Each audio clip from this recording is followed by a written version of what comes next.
Bonjour, Babette Declercq, psychologue du travail.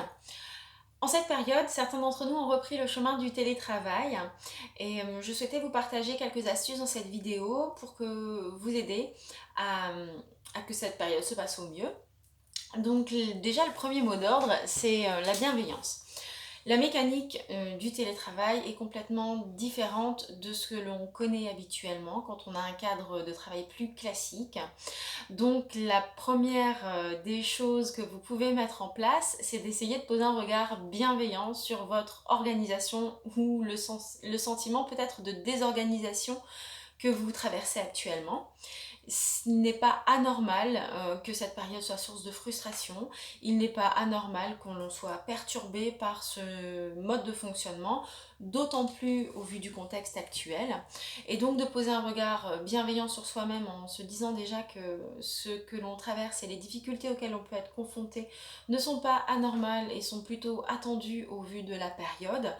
Bon, c'est déjà ne pas ajouter une difficulté supplémentaire, de se culpabiliser face à la difficulté que l'on traverse déjà. Pour autant, on peut porter un regard bienveillant vers soi-même et chercher quand même à pouvoir améliorer les choses. Donc il y a aussi des petites astuces, des petites choses que vous pouvez mettre en place pour vous faciliter cette période. Une première des choses que l'on peut essayer de mettre en place, c'est de dédier un espace au sein du domicile au télétravail. Alors l'idéal c'est quand on dispose d'un bureau effectivement isolé où on peut s'étaler et ne pas avoir à bouger les choses.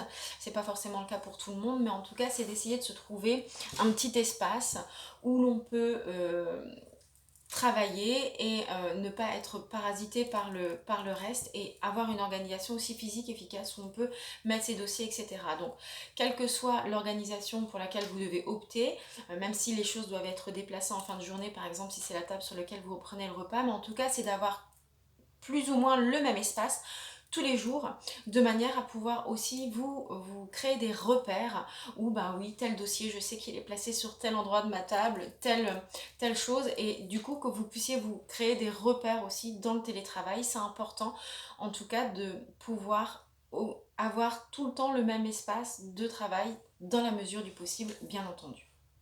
Et effectivement, ben, au mieux on est assis confortablement, au plus on a aussi cette sensation d'être efficace, puisque le cerveau a l'objectif de travailler dans un cadre posé, et forcément, même si des fois, ben, pour la position, on n'est pas bien sur la chaise, parce que c'est pas la chaise de bureau, la chaise n'est pas confortable, on a envie de se mettre sur le canapé quelques instants avec l'ordinateur sur les genoux. Ça peut être une façon effectivement de détendre aussi le dos, par exemple, mais c'est bien quand même d'avoir un espace de travail qui soit identifié aussi par le cerveau, qui est habitué à un cadre strict comme étant un cadre de travail. Donc ça c'est la première astuce. Le deuxième conseil, c'est aussi de se fixer des limites de temps. Le retour que j'ai en tout cas moi de mes patients, des personnes qui ont pu appréhender le télétravail, notamment lors du premier confinement, c'est cette difficulté à avoir un temps cadré.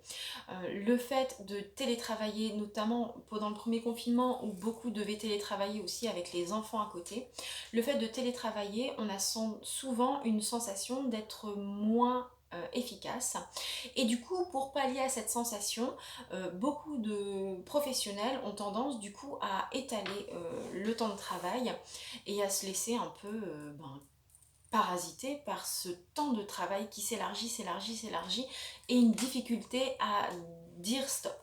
Donc ça c'est bien en amont de vous fixer des temps, de la même façon que quand on est au travail, ben oui, quand on voit tout le monde qui part, tiens il est l'heure de partir, ou on sait qu'il faut aller chercher les enfants à l'école, etc. Et du coup on a une obligation de quitter le lieu de travail, ben là c'est plus ou moins de vous fixer des horaires aussi qui vous auquel vous vous tenez pour pouvoir vraiment fixer des limites temporelles. Il est aussi important, quand on télétravaille par exemple à plusieurs dans le foyer, de prendre en compte les organisations des uns et des autres, notamment, ben oui, il y a parfois des difficultés de connexion quand on doit être plusieurs en réunion sur le même temps de travail. Donc du coup, plusieurs en réunion, pardon, sur la même connexion. Donc du coup, il est important aussi de pouvoir échanger au sein des différentes personnes dans le foyer pour trouver la meilleure des organisations possibles, mais de se fixer toujours des limites de temps. Le troisième conseil, c'est de se mettre en condition et d'essayer de préserver certains éléments de notre routine habituelle. Quand on télétravaille et qu'on n'est pas du coup forcément visible par les collègues et l'employeur, on peut avoir une tendance à se dire bon bah je vais gagner un peu de temps sur la préparation, etc. Notre cerveau est très conditionné. Si on est habitué à telle ou telle routine, c'est important de pouvoir en tout cas en garder certains. Forcément, il y a certaines routines qui est le temps de transport, etc., qui vont plus être à mettre en œuvre, mais de pouvoir garder certaines routines, notamment au niveau de la tenue vestimentaire. Ça peut permettre aussi de se sentir plus dans un cadre professionnel et d'avoir cette sensation, en tout cas de limiter la sensation d'être moins efficace et de ne pas correctement travailler. Et donc, ben oui, d'être présentable, même si on voit personne, ça peut être un élément important pour envoyer le message au cerveau que oui, on travaille. Ensuite, le mot d'ordre aussi, ce qui est très très important, c'est de ne pas s'isoler.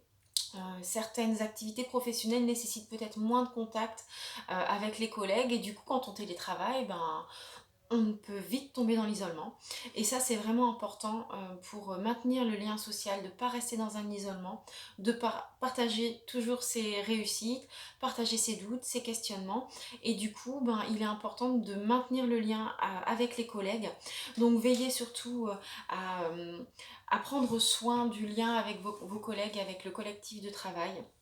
Et du coup, de vous rapprocher peut-être si vous êtes travailleur plus isolé, d'autres personnes qui sont dans votre situation, et puis oui, d'avoir plusieurs échanges comme on peut l'avoir en fait de manière informelle. On arrive le matin, on se salue, on peut se retrouver autour de la machine à café ou autour du photocopieur, et c'est des temps d'échange importants pour effectivement maintenir le lien avec le collectif, partager aussi quelques tensions qu'on peut avoir avec telle ou telle tâche, partager des succès. Et ça, c'est important de pouvoir maintenir ce lien-là par quelque biais que ce soit, par effectivement des emails, par ça peut être aussi des SMS. Dans certaines organisations de travail, on dispose de messagerie instantanée.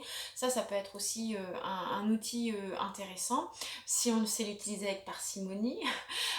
Mais effectivement, de maintenir le lien avec les collègues de travail, ça c'est important. Il est aussi du coup, ça peut être aussi du coup l'occasion d'inventer de nouvelles façons de créer du lien avec les collègues et de mettre en place peut-être d'autres rituels. Donc comme je le disais, remplacer peut-être le temps d'échange de la machine à café par oui, des temps d'échange où on va aller questionner les collègues sur leurs ressentis. Comment ça va aujourd'hui? Quelle astuce tu mets en place pour rompre l'isolement? Qu'est-ce que tu fais pour te sentir bien? Et s'échanger des petites astuces aussi dans ce contexte-là qui est le télétravail et pour certains effectivement un isolement, notamment quand on télétravaille seul. Une petite mention spécifique pour les personnes qui sont en situation de manager des équipes. C'est important aussi de maintenir ce lien spécifique en ayant en tête de faire confiance. Le retour que j'ai aussi beaucoup de patients sur ce premier confinement, c'est cette difficulté quand on n'est pas dans un lien habituel, quand on n'a pas on n'a qu'une communication du coup verbale, on a le collègue ou le manager au téléphone, on n'a pas tout le non-verbal qui est source de chaleur, de confiance. On est dans une société où on a quand même beaucoup ce contact visuel, et du coup ne pas oublier de formuler justement des attentions d'empathie, de confiance, etc. à vos collaborateurs. C'est un bon exercice pour le lâcher prise et de ne pas être effectivement, de faire confiance à vos collaborateurs. C'est aussi, ben oui, bien sûr, être dans le suivi. Qu'est-ce que tu as prévu de faire aujourd'hui? Qu'est-ce que tu as fait hier? Quelles ont été tes difficultés? Quelles ont été tes réussites? Mais de ne pas tomber dans le travers qui pourrait être vécu comme un flicage, entre guillemets, par les collaborateurs, parce que ça peut être une source de stress et quelque chose qui met en difficulté le lien avec vos collaborateurs et qui va laisser des traces aussi après dans la période en dehors du confinement. Et c'est également, ben, oui, de formuler, vous, bien vos attentes vis-à-vis de vos collaborateurs et aussi d'être à l'écoute de eux, leurs attentes propres en termes d'organisation. Comme je le disais tout à l'heure, on ne télétravaille pas tous dans les mêmes conditions. Certaines personnes télétravaillent seules et du coup peuvent disposer de leur outil informatique, de leur connexion librement. D'autres personnes sont peut-être amenées à télétravailler avec d'autres personnes, que ce soit des jeunes adultes étudiants ou un conjoint qui télétravaille aussi. Et il est important aussi de prendre en compte ces éléments-là dans l'encadrement de vos collaborateurs, puisque ben, quand on a une connexion qui doit être partagée à plusieurs, quand on doit être plusieurs sur des temps de réunion par exemple qui peuvent s'entrechoquer, ou ben, quand on est sur un espace de travail réduit, il peut être difficile de pouvoir accorder son attention si à côté l'autre personne aussi est en réunion et que du coup ça fait la cacophonie dans l'appartement par exemple. Et c'est important de créer un espace aussi du coup de parole avec vos collaborateurs où ils vont pouvoir s'autoriser à parler de leurs difficultés. Oui, ben s'il y a une réunion par exemple qui est prévue à 16 heures, mais que ben, votre collaborateur, au vu des conditions sanitaires par exemple, n'a plus accès à la garderie pour son enfant et est obligé d'aller le chercher, il faut qu'il puisse se sentir aussi autorisé à vous partager cela sans avoir peur du jugement. Et là-dessus, c'est vrai que c'est important du coup de pouvoir faire confiance que votre collaborateur, même s'il doit s'absenter par exemple pour aller chercher son enfant, bah, de faire confiance sur le fait que le travail sera fait tout de même. Donc voilà, pour conclure sur les petites astuces aussi sur le télétravail qui va rejoindre la première sur la bienveillance, c'est surtout d'être à votre écoute. Quand on télétravaille, on est beaucoup sur l'écran. C'est aussi d'être à l'écoute de son corps, ben oui, des yeux qui picotent, le regard qui a du mal à se concentrer sur l'écran, bah oui, c'est peut-être le signe qu'il faut faire une pause.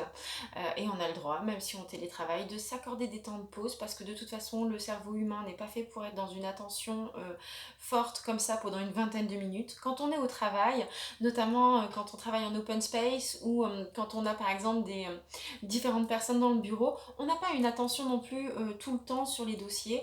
On est appelé par hop, quelqu'un qui passe, donc on a une attention qui devient flottante pendant un temps, qui permet aussi au cerveau de soulager son attention. Et là, quand on est au télétravail seul devant l'écran, on peut être dans une hyper vigilance, une hyper concentration.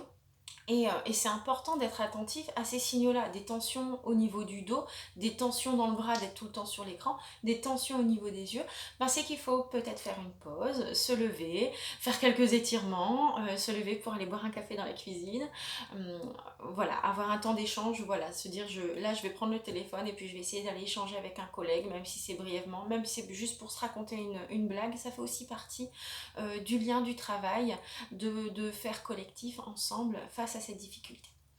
Donc voilà, ne cherchez pas à établir un cadre trop strict. Les quelques informations que je vous donne, ben, c'est d'aller chacun à la pêche aux infos qui peuvent vous être utiles, qui correspondent à vos besoins, qui correspondent aussi aux réalités de votre contexte propre et de ne pas chercher à s'imposer un cadre trop strict puisque quand on s'impose un cadre trop strict, on se met dans toutes les bonnes conditions de ne pas y arriver et du coup sur la bienveillance, ben ça c'est pas forcément un facteur favorable puisque si on se met un cadre trop strict, qu'on n'arrive pas à le respecter, on se dit qu'on a mal travaillé et puis ça engendre toute une culpabilité aussi qui n'est pas forcément favorable à travailler dans de bonnes conditions.